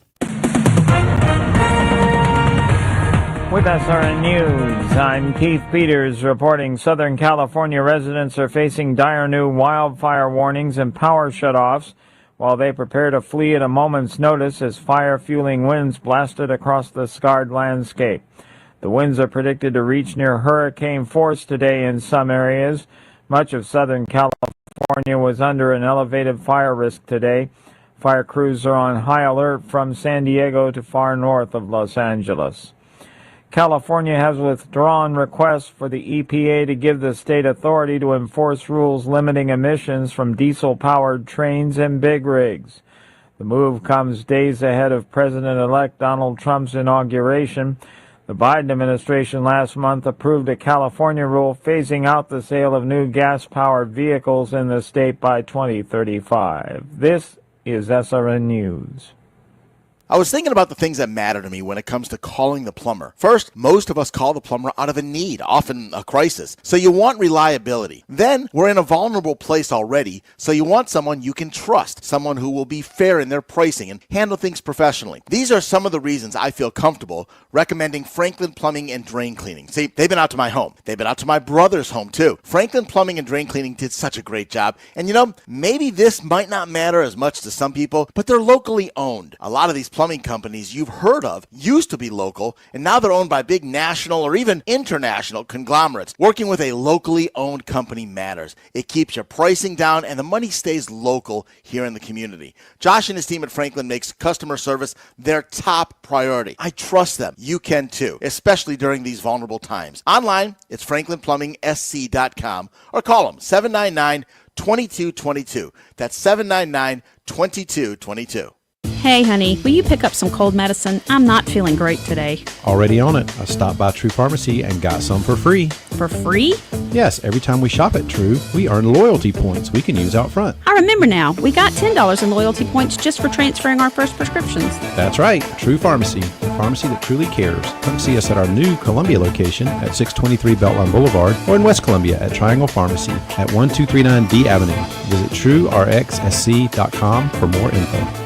This is Fran Halloran, the Money Coach. Grow with the point as we build on 10 incredible years of community local radio. We've built an environment where our listeners are our family. Are you a small business with big dreams? Join the tremendous stable of advertising partners at The Point. Connect with Kevin Cohen and brainstorm a tailored strategy to escalate your business growth using the powerful platform of The Point. Call Kev directly at 563-8558. Teaming with The Point, you can make the next year your best year. Customer service. We all talk about how it's gone down the tubes in recent years, but not everywhere. Not with the Hickory Hill Insurance Agency. These are the folks I want you to feel comfy reaching out to for your Medicare and health insurance needs. Tim Hanberry and Medicare Blueprint have joined Hickory Hill Insurance. The result? Even better customer service with a bigger team to help you by utilizing the very best technology in the industry. And you know what else? Just plain old caring about people and treating them like their family. When you call them, you'll get a call back fast. When you need a question answered, they'll take the time to help. This industry is so confusing and so ever-changing. They have a team that knows the best plans for you. They'll ask all the questions, they'll get all the answers, and as always, it won't cost you a penny to get their services. The best way to learn more? Visit the website, partdandme.com. That's partdandme.com, or call the team at Hickory Hill Insurance Agency. They're local, and they're willing to talk one-on-one. Remember, customer service still matters. 708-7398, 708-7398, or online, partdandme.com.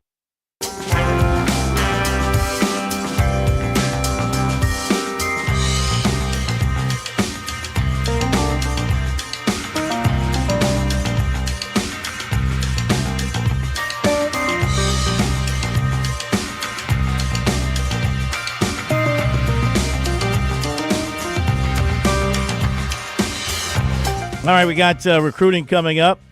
Some comments from Brad Brunell, more phone calls in a moment. Got a lot of messages coming in on our Sports Talk text line. That phone number is 803-900-4847. 803-900-4847. One in from Tony in Lancaster talking about Dawn Staley. She's winning championships. I don't care if she wears a pink tutu on the sideline. All right, that's good. Here's another. Hey, gentlemen, why hasn't anyone said what needs to be said regarding Staley? Well, I can't say what you're saying. I'm not going to say what you're saying because I'm just not going to go there. Yeah, I can't. You said it, Phil. She's bigger than South Carolina, and that's the problem. Okay, I can read that part. I can't. I'm sorry. Really can't read the other part. I don't feel comfortable reading the other part. Come on, people. Be better. I mean, Yeah, let's don't get really mean about it. A couple of other things. Let's see. Go back to messages here. Where they at? Here we go. Yeah, we got a lot of messages coming in on the streams. Ray. She also supports men playing in women's sports. She does. Mm-hmm. What's the next thing she is going to wear regarding or supporting that? Keep thinking she's some kind of voice. A divider is all she is. Stick to coaching women's basketball. Uh-oh, you should never say that. That was from Ray online. Let's see, is there anything else here I should read? You got one here? Are you highlighting ones I should read? Okay, good job. This is from Russell. Tons of coaches would have been in trouble if social media were around years ago. I heard Gary Williams apologize to opposing fans. That's true, before a game for what they were about to hear during the game. I'll give you that. Yeah, I give you that. Yeah, during the heat of the moment, in the action, absolutely. Doc says could be worse. It could be Kim Mulkey. She doesn't have school outfits. Yeah. Eddie says, True. Go ahead. And I don't have, let me stop real quick right there. I don't have a problem if Dawn Staley wants to wear her Versace or whatever the clothing manufacturer she has. That's fine. I mean, that goes back to men's coaches wearing suits on the sidelines. I don't necessarily have a problem with that. But to Kim Mulkey, you never see her wearing anything with another school or team's logo. I've yet to see her out there, as outlandish as her outfits are. I don't think I've ever seen an Atlanta Braves patch on her outfit. That's my point. Eddie writes, I know it ain't a huge deal, but it would be nice to see with Gamecock attire is all I would love to see occasionally. Gamecock attire. All right, back to the phones. 888-898-2525 is our phone number. And we're going to go next on our phone lines. We go next to, let me get down here to the callers. We're going to go to T in Monk's Corner. Hello, T. Welcome in. How are you? Hey, Phil. I'm doing fine. How y'all doing? Hey, we're doing fine. Good to have you. Yes, sir. Appreciate you taking my call. Yes, sir. I just got a couple points, man. First of all, Brett Bielema in the bowl game, he was a total clown. And there's nothing that South Carolina did that would compare to the shenanigans that they were doing with the subbing in 3 and 4 defensive linemen that walked as slow as a turtle. And then before the play even got underway, they would substitute again. They were taking away the ability to run motions and do different things. They knew exactly what they were doing. It's along the lines of Lane Kiffin from Ole Miss. Total shenanigans in my book is Bush League kind of stuff. But the main point I was going to call about was kind of a response to the Clemson caller earlier. Said that Dabo brought things to Clemson. I get it. They're natties, as they like to call them, up there. We could never do that at South Carolina. We could only dream of. Well, it 2 points to this. One, we play in an NFL Junior League. The SEC is 10 times harder than that cupcake clown conference, the ACC. If you put Lenoris behind Clemson's line in that against the ACC powerhouse teams that they beat up on this year, his numbers would be as good or better than what Klubnik did. And I'm not taking anything away from Klubnik. He's a good quarterback. As a Gamecock fan, I can say I thought he looked better than Quinn Ewers did head-to-head when they played Texas. But beyond that issue, you're comparing apples to oranges. South Carolina, in every sport that there is, plays at the SEC. Look at the men's basketball, women's basketball. Everything is a juggernaut in every sport in the SEC. South Carolina and Clemson, because they're rivals in the same state, we're compared to each other. But they are in no way, shape, or form on an even playing field when it comes to competition. And the last point I wanted to bring up was about Dabo Sweeney and all this, and he's always, quote-unquote, trying to come across like he's the moral authority against the NIL and what have you. I'm 54 years old. If you remember Charlie Pell and Danny Ford and way back when and probation, it's probation time again, y'all. They've been in the NIL game way before NIL was legal. So we need to keep it real, keep it 100, and tell it like it is. Clemson's always bought players. They always have done that. They got in trouble way back in the Danny Ford days. So, get off your high horse with that. It's a false narrative. He's disingenuous with that.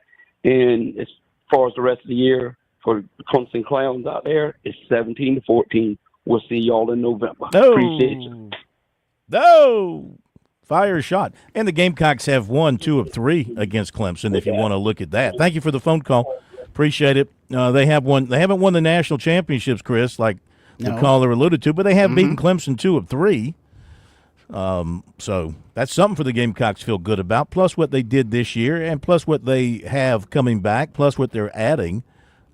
They got to feel good about next year, about themselves, despite who they got to play. I mean, they still got to play an extremely difficult schedule. Well, and that's the thing, and that's the thing that USC fans sort of battle back and forth on. To our caller's point, yeah, they do play in the toughest league in the country, but then they also use that as a bragging point as well. So if you're going to brag about being in the SEC, then you have to deal with that as well. That's what comes with it. And yes, there's no question. The SEC, though, I'm beginning to wonder if it's not maybe it's right there with the Big Ten. Has the Big Ten caught the SEC in football? I think that might be the question to ask, especially with this addition of, say, Oregon. Not necessarily a Big Ten team, but one quick but thought aside from that, one quick thought too about the national championship game. And I mean, this is not a unique thought. I'm sure others have talked about it, thought about it, etc. But I mean, isn't it kind of a little bit funky that neither one of these teams had to play for a league championship? That just seems a little bit off to me. I not get good enough to win their own league. Notre Dame, the exception, but they're good enough to win a national championship. Yeah, I mean, just what does it mean about the regular season? I mean, I saw somebody, point out that, some of these big regular season games they turn out to mean nothing because of how you get into the playoffs and then what happens there. I guess we're not, like everything else in sports, the regular season. Does it mean what it used to mean? I mean, college football was the last thing standing when it came to the regular season, meaning everything. And now, it's definitely going to be watered down, even more when they add more teams to the playoff roll. All right, one more call before the break. Phone number 888-898-2525 is our number. Is going to be Keith in Camden with us next. Keith, welcome in. How are you? Hey, Phil, how y'all doing? Good. How you doing, sir? I'm doing great. I'll make a quick comment and hang up, and y'all can talk about it on the other side. Speaking of Dawn, I say this. I do not know Dawn personally, so I'm not speaking of her character. But at the end of the day, there should be an obligation to her responses and the way she conducts herself. And the university lets her get away with whatever she wants to do. So shame on Tanner, shame on the board, shame on the administration. But you can't blame Ray for this one. He's gone. Yeah, well, he's contributed to it for how many years? Well, forever. But I mean, he's like, don't holler at him now. It's not his problem. Well, he's getting $880,000 a year, so he's still connected to it. Mm-hmm. Yeah. Well, look, winning means everything, and our society doesn't care about the way people conduct themselves as long as you win. Something's wrong with that. Been like that a long time. Thank you very much. Yeah. Well, something needs to change. Yeah, I know. We're powerless to do anything about it.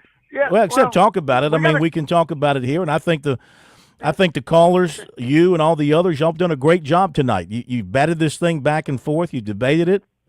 We've heard both sides of it. I think that's good. Look, I don't care what she wears, but let's have a responsibility to our community. Well, I mean, you look. Don't conduct yourself that way. All the good things she does a lot of great things in the community. There's no question about that. But, I mean, if she was showing up at a children's hospital, let's say, and somebody played that video, pulled that video out. Not saying that would ever happen, but I mean, wouldn't she be embarrassed for, as Chris pointed out, wouldn't she be embarrassed for young children to see that video? You know, I would hope so. I mean, would hope so. But you know what? Look, we're all guilty. And I mean, here's the other thing. Something else just popped into my brain, and we got to run. Thank you.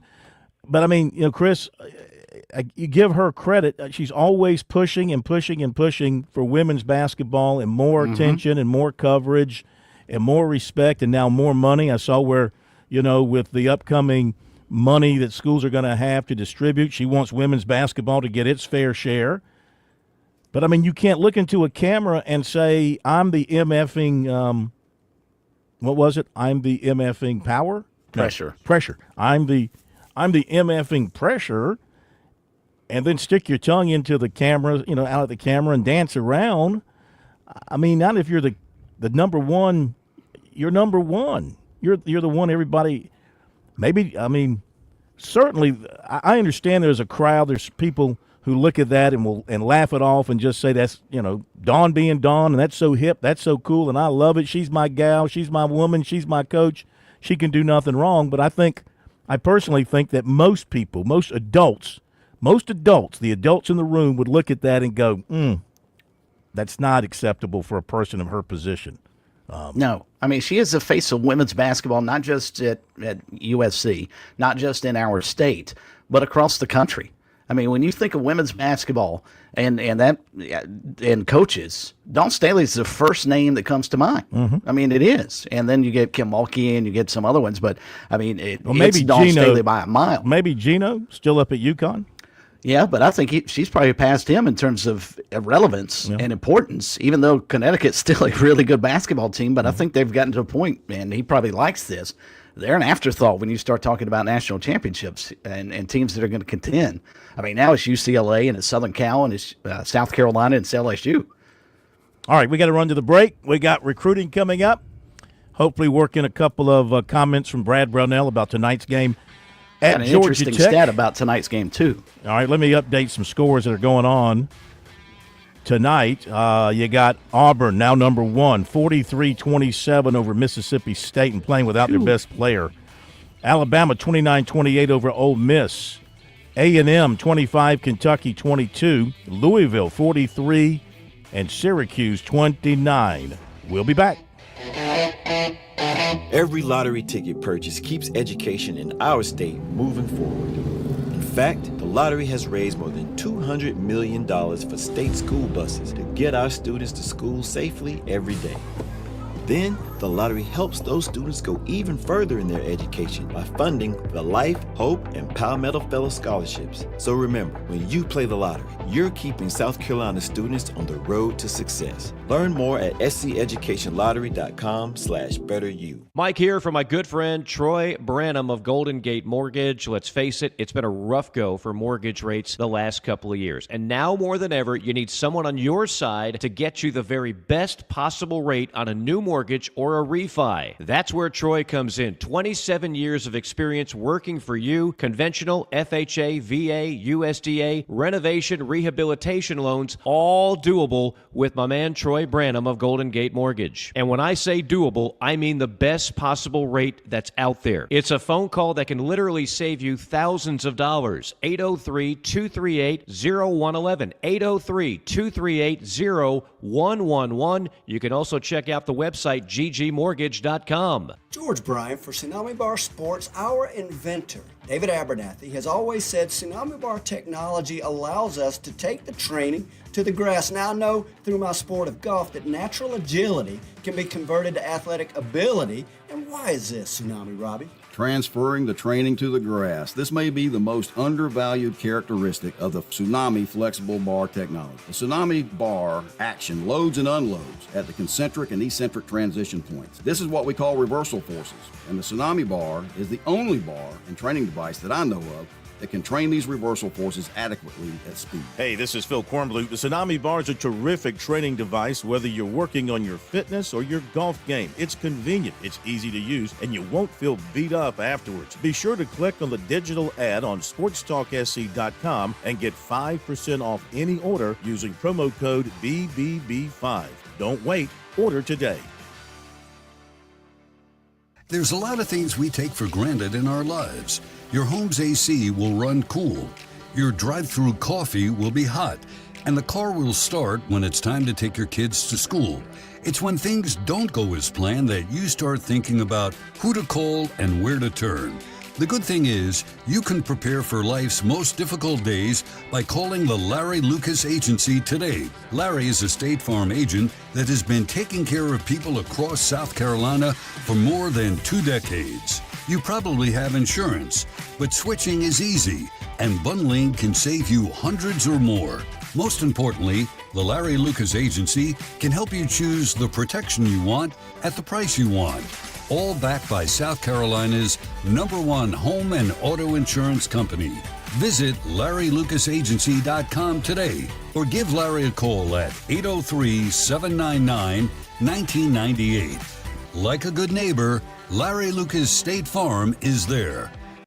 The Sports Talk Recruiting Report is sponsored by Seawell's Catering. Oh, was Seawell's good today? Went over there for the daily luncheon buffet and Appreciate was the phone well call. fed. Yeah, sorry. Already Already had a lunch date. So sorry. But the I understand. chicken was outstanding. I was talking to Gary Sewell. Gary Sewell told me he believes he's cut up more chicken in 56 years of working at Sewell's than anybody in America. That includes KFC, Bojangles, you name them. He believes he's cut up more chicken. Chicken was outstanding. Had some sausage and peppers. Here was the key, though. Here was the key to the home meal. I took 2 desserts. Ooh, I took a banana pudding right there. I took a banana pudding, and I took a key lime, not a pie, but kind of a key lime pudding. How was the buffalo chicken tacos? Did you try those? I saw those. I passed. I had enough. My plate was full. You didn't go up for a second? I didn't go back for seconds. I already felt guilty for taking 2 desserts. So, anyway, don't feel guilty. Sat down. What did I have brought to me? A pitcher of iced tea. Didn't have to get up. Fantastic. So tomorrow, if you're going to go out tomorrow to Sewell's for the buffet, what do we have? It's like a Thanksgiving kind of thing, but also a fish. They have carved turkey with cornbread dressing, fried flounder fillets, lasagna, and fried chicken. Again, the fried chicken. It's really good. Fried chicken is excellent. And for the very best in the catering business, you know, too, that is all Sewell's all the time, 803-771-7385, online at SewellsCateringSC.com. All right, so last night, South Carolina signed cornerback Brandon Cisse.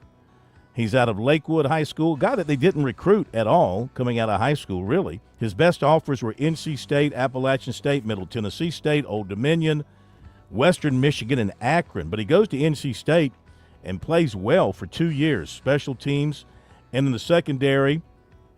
So he's coming to South Carolina, 2 years of eligibility. He also visited Ole Miss, and he was supposed to visit Florida over the weekend. I'm assuming that took place. In 22 games at State, he had 38 tackles, 6 pass deflections, 1 interception. He gives the Gamecocks 2 cornerbacks in their 25 class of newcomers. Both are transfers. USC now at 39 newcomers, 13 of them signed from the portal, John. That would be a third. Offensive tackle, Micah Smith, 6'6", 315, Vero Beach, Florida. Highly touted and heavily recruited. He played as a junior in the Under Armour All-American game earlier this month in Orlando. That tells you how he's thought about. South Carolina Shane Beamer and offensive line coach Lonnie Teasley, they are deeply involved here. He's got family from Charleston, where his mom grew up. The Gamecocks offered him when he went there last summer. He said that it felt like family. He's got family, of course, in Charleston, and he said they've been recruiting him heavy ever since they offered. He really loves South Carolina. He was there for the Missouri game, loved the atmosphere. So South Carolina's in great shape here, great shape, but they got stiff competition. He's not going to go to any junior days. He prefers to go watch spring practices. He's going to go to Miami, Ohio State, Oregon, Tennessee, and, of course, South Carolina. In fact, he's expecting a visit from Teasley next week at his school. And along with the Gamecocks, he called those other 5 his top schools, Miami, Ohio State, Oregon, and Tennessee, and South Carolina. Those are the 5 he called his top schools. He has an official to Miami for June 13th. USC, Ohio State, and Tennessee will also get officials. His decision will come after those officials this summer, and no favorite right now. South Carolina target cornerback Kerry Adams of Towson, Maryland, was offered by Oregon. Gaffney native linebacker Brayshawn Littlejohn transferring from Appalachian State to Missouri, where he can go out and visit Bruce in Missouri. That's the first thing. If I could advise him, I would say, first thing you do is go out and visit Bruce in Missouri. He'll tell you all about the Show Me State. There you go with recruiting tonight right here on Sports Talk. All right, don't interrupt, Chris.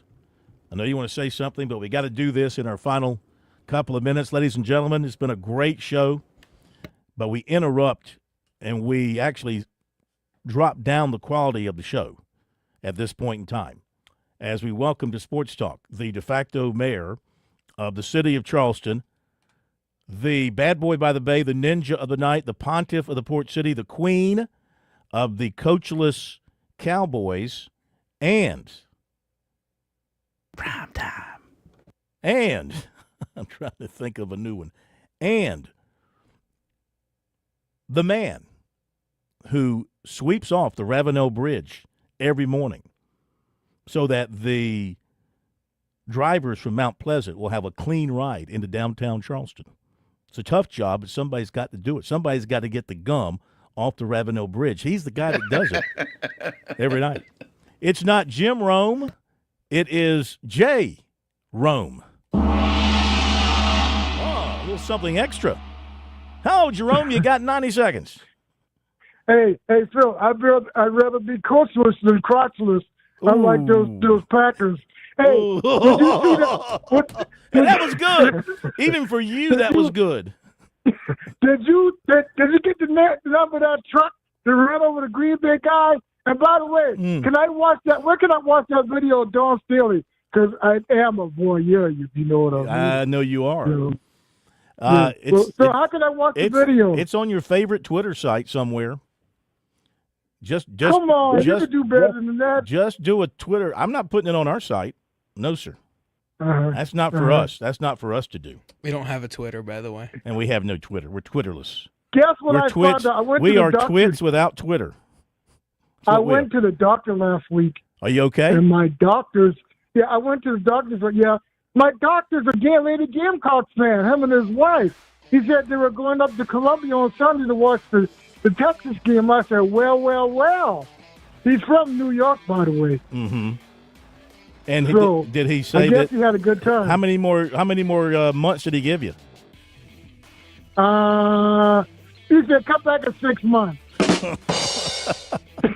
All right, Jerome, we got to go. We'll come back in 22 hours. Thank you for the call. Thank you, Chris. Yes, sir. Thank you, Josh. Thank you, everybody. We'll see you tomorrow.